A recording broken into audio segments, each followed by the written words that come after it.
Bismillahirrahmanirrahim. Assalamualaikum warahmatullahi wabarakatuh. Oke, sebelum saya buka, saya akan pantun terlebih dahulu. Jawab dengan cakap ya.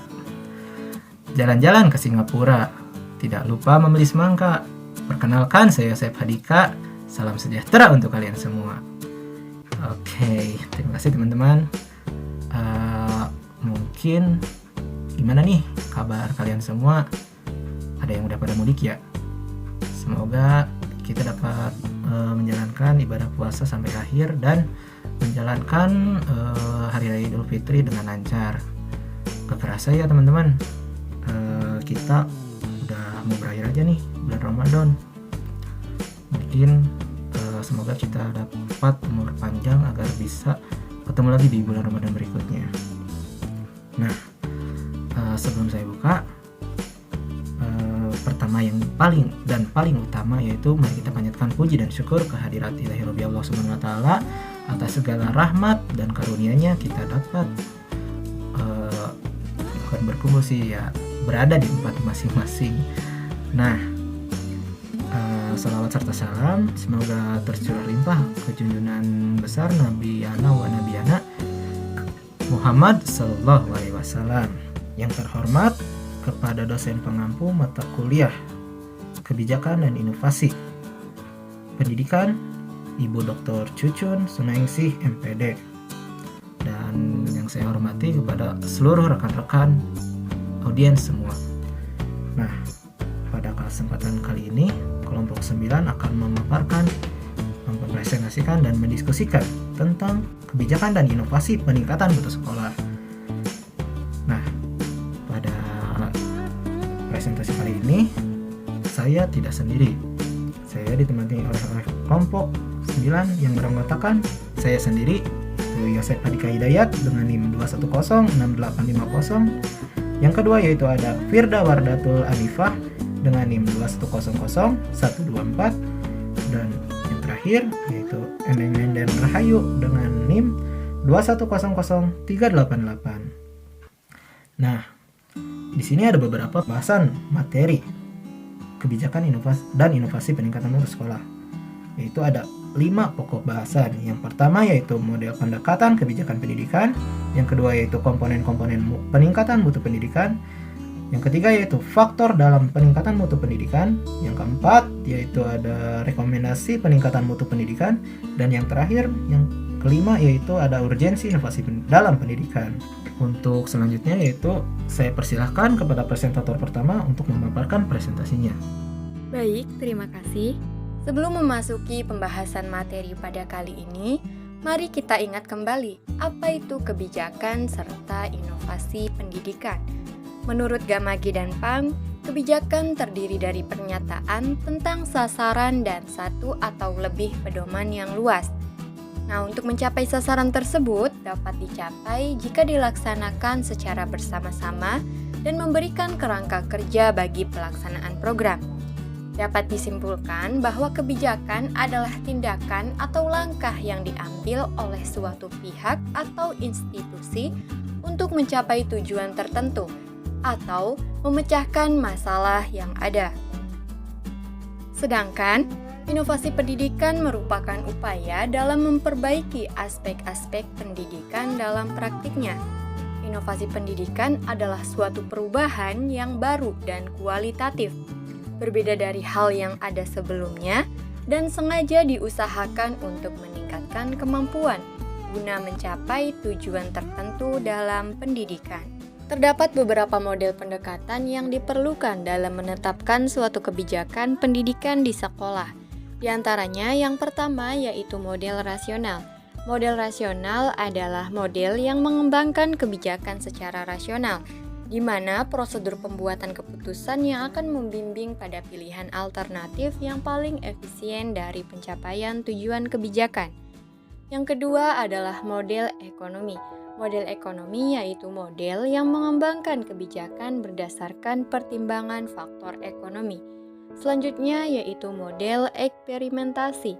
Model eksperimentasi yaitu model yang menggunakan pendekatan pengambilan kebijakan atas dasar perubahan sedikit demi sedikit. Yang keempat adalah model Memuaskan. Model memuaskan adalah model yang mendasarkan keputusan atas dasar kebijakan alternatif yang paling memuaskan tanpa menilai kritis alternatif lain. Dan yang terakhir adalah model optimal. Model optimal yaitu model yang mendasarkan pengambilan keputusan atas dasar gabungan beberapa metode secara terpadu untuk menghasilkan kebijakan yang optimal dan dapat diterima oleh semua pihak. Dalam membuat suatu kebijakan dengan menggunakan model pendekatan, hendaknya kepala sekolah mengambil keputusan dan menghasilkan kebijakan yang optimal dan dapat diterima oleh semua pihak, agar kebijakan yang telah diambil berjalan dengan lancar sesuai dengan tujuan yang telah dibuat. Nah, supaya kebijakan tersebut dapat tercapai, maka diperlukan kerjasama yang baik antara komponen-komponen yang ada di sekolah. Selanjutnya yaitu mutu pendidikan. Menurut Philip B. Crosby, kualitas atau mutu adalah conformance to requirement, yaitu sesuai yang telah diisyaratkan atau distandarkan. Suatu produk memiliki kualitas apabila sesuai dengan standar kualitas yang telah ditentukan. Dengan kata lain, mutu pendidikan merujuk pada ukuran kualitas pendidikan yang diberikan oleh suatu sistem atau lembaga pendidikan. Konsep mutu pendidikan ini melibatkan beberapa aspek, diantaranya input, proses, output, dan juga outcome.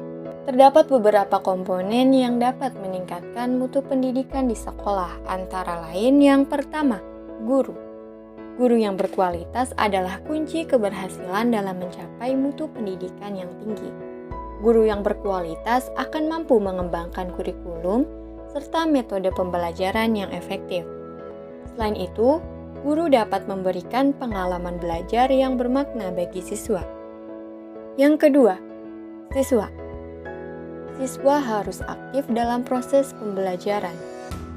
Oleh karena itu, dalam meningkatkan mutu pendidikan, siswa juga harus mendapatkan perhatian. Yang ketiga adalah sarana dan prasarana. Sarana dan prasarana yang memadai seperti ruang kelas yang nyaman, peralatan pembelajaran yang modern, dan bahan ajar yang aktual sangat membantu untuk meningkatkan mutu pendidikan. Yang terakhir yaitu kerjasama dengan wali murid. Penyelenggaraan pendidikan akan lebih berhasil jika adanya kerjasama antara sekolah dengan orang tua siswa, di mana sekolah akan memberi informasi tentang keadaan anaknya di rumah, sehingga hubungan antara guru di sekolah dengan wali murid yang ada di rumah saling menunjang di dalam keberhasilan belajar siswa. Nah, selanjutnya ada faktor proses pembelajaran, di mana faktor utama yang menjadi kunci dalam meningkatkan mutu pendidikan. Yang pertama ada proses pembelajaran. Pembelajaran merupakan kegiatan belajar mengajar yang berperan dalam menentukan keberhasilan belajar siswa. Dari proses pembelajaran ini akan terjadi hubungan timbal balik antara guru dengan siswa untuk mencapai tujuan pendidikannya. Proses pembelajaran ini juga dirancang agar dapat menumbuhkan motivasi dan mendukung siswa untuk memiliki 4 kompetensi yang harus dimiliki oleh generasi bangsa dalam menghadapi abad 21. Nah, dari keempat kompetensi tersebut sering disebut dengan 4C, yaitu communication, komunikasi, collaboration, kerjasama, critical thinking, berpikir kritis, creativity, dan daya cipta. Yang kedua ada kemerdekaan dan komite guru. Dalam pendidikan, guru memiliki peran yang sangat penting, karena sebaik apapun sistem pendidikan tanpa didukung dengan adanya guru yang bermutu, maka sistem ini tidak akan berfungsi. Guru juga merupakan orang yang paling bertanggung jawab untuk menyediakan lingkungan pendidikan yang serasi agar terjadi proses pembelajaran yang efektif.